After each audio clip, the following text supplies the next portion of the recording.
LB. I got you, LB. This is LB down low. All right, let's get track 1 to 10 in the comments. Let us know how you feeling.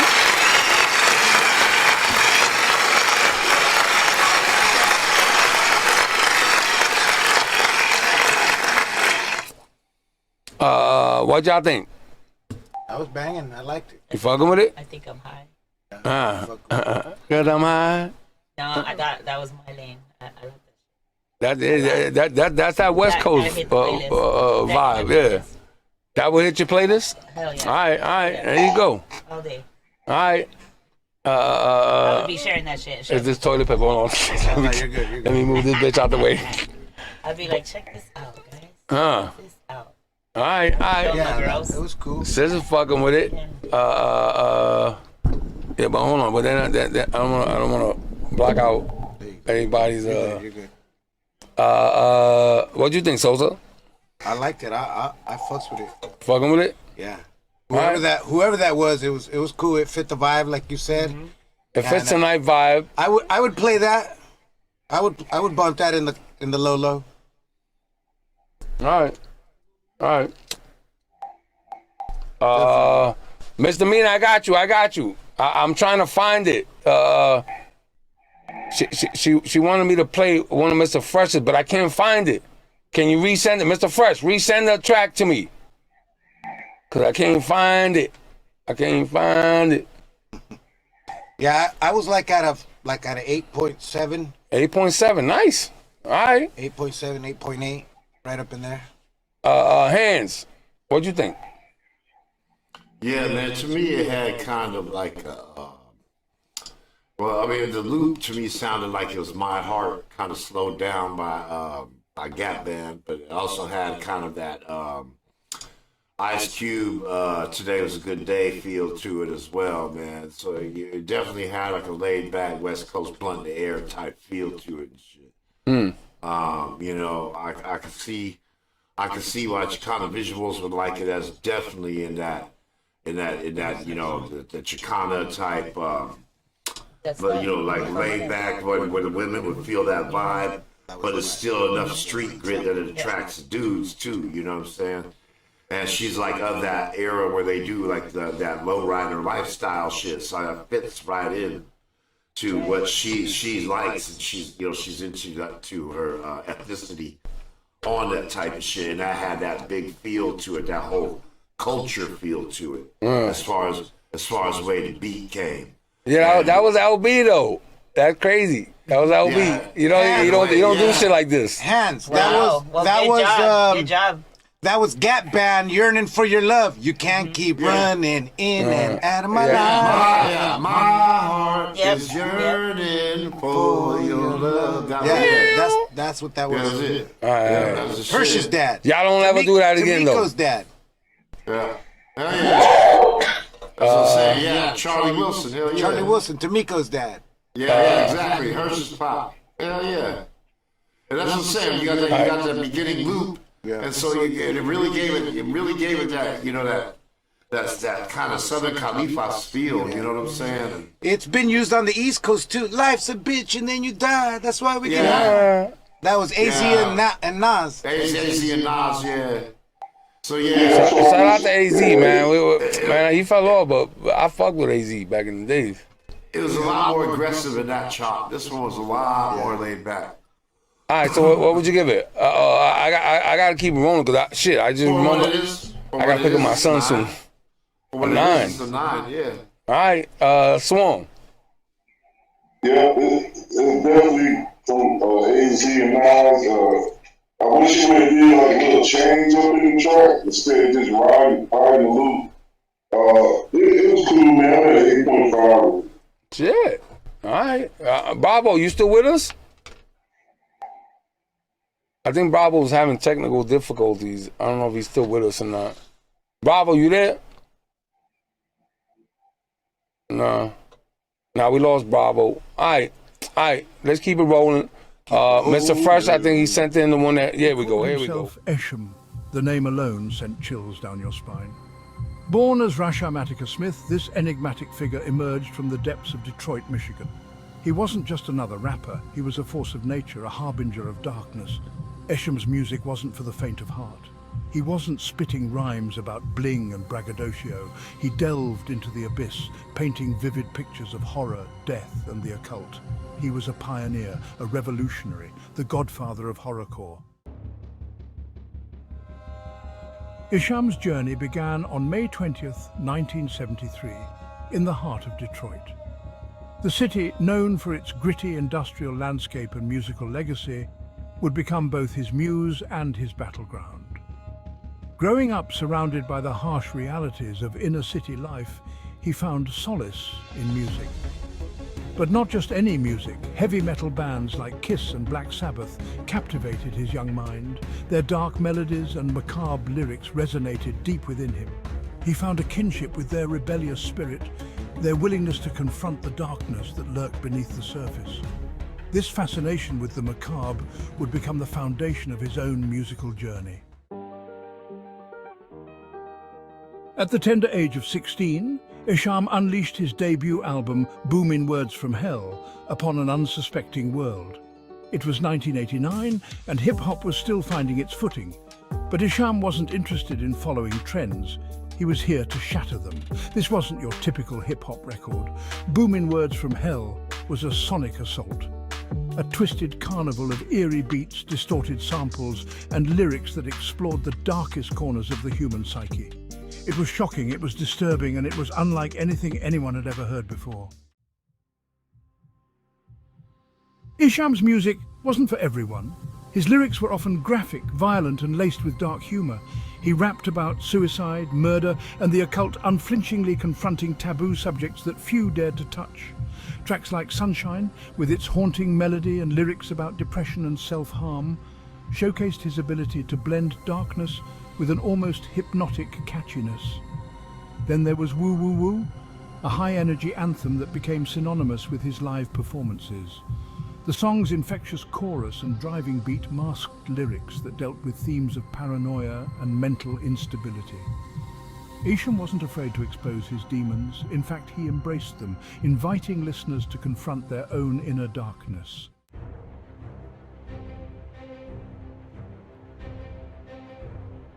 Section 5, Beyond the Grave, the unmistakable sound of horrorcore. With Booming Words from Hell, Esham didn't just release an album, he birthed a genre. Horrorcore, as it came to be known, was a subgenre of hip-hop that reveled in the macabre. It was a sonic exploration of the dark side, a fusion of hip-hop beats with the lyrical themes and imagery of horror films. Esham's influence on this burgeoning genre was undeniable. He was the architect, the blueprint from which countless other artists would draw inspiration. Bands like Insane Clown Posse, Twisted and Necro, all titans of horrorcore, owe a debt of gratitude to the man who paved the way.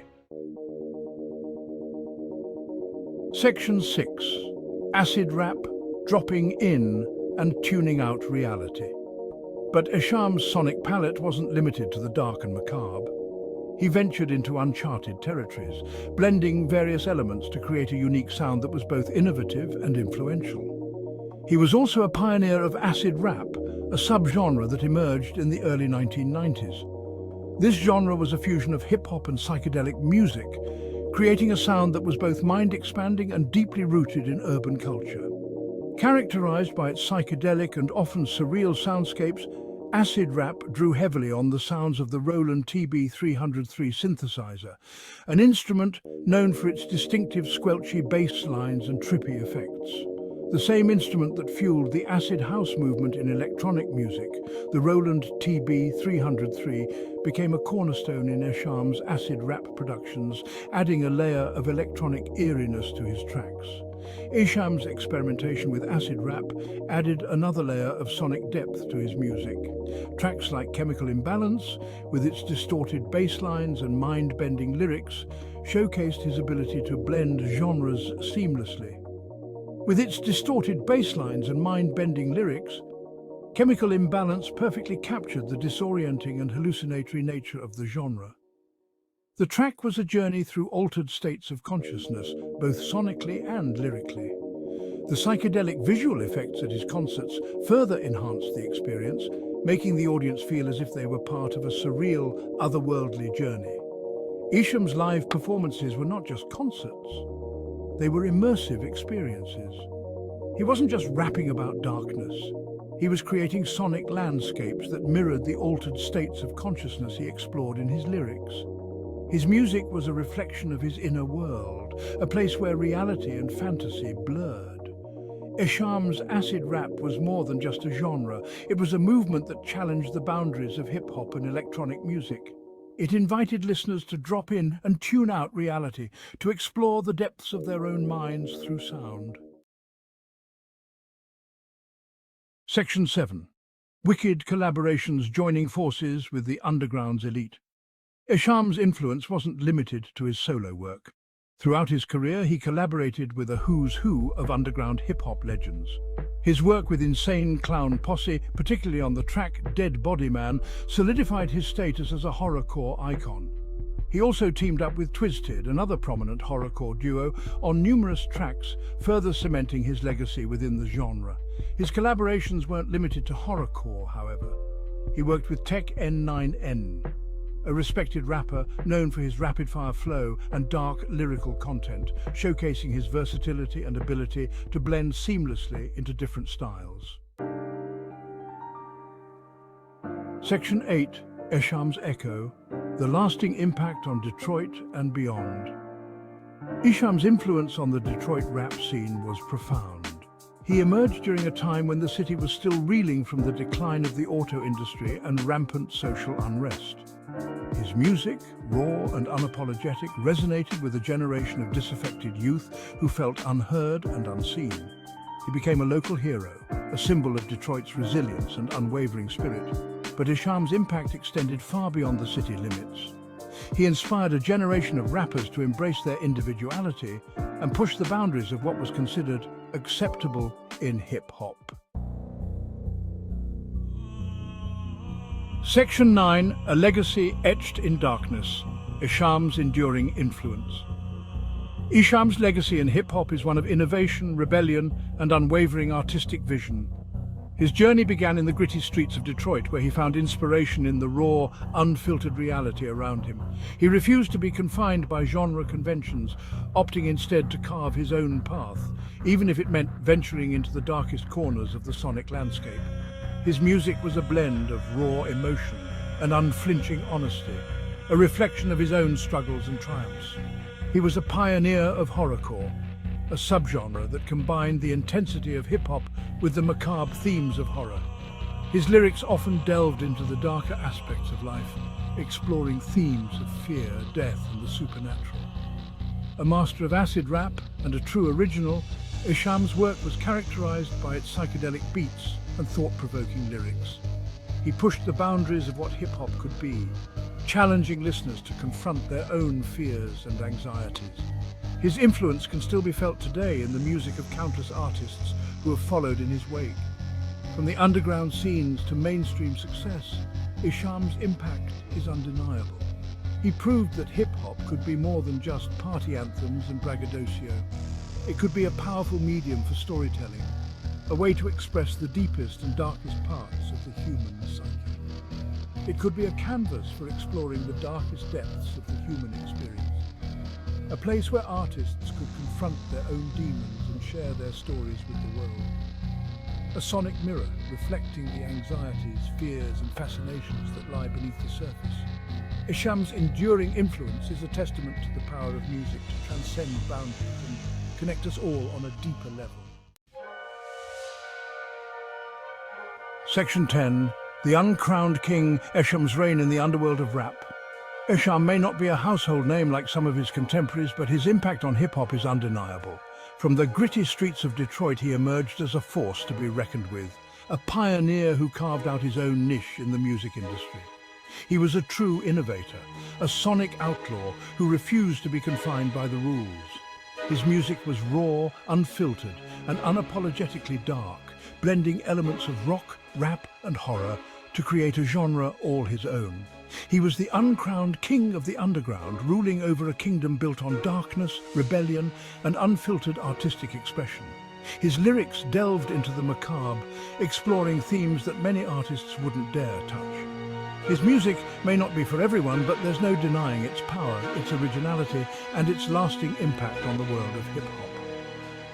Esham's fearless approach to his craft inspired countless artists who followed in his footsteps, pushing the boundaries of what hip-hop could be. Esham's legacy is a testament to the enduring power of artistic vision, a reminder that true art often thrives in the shadows, far from the glare of the mainstream spotlight.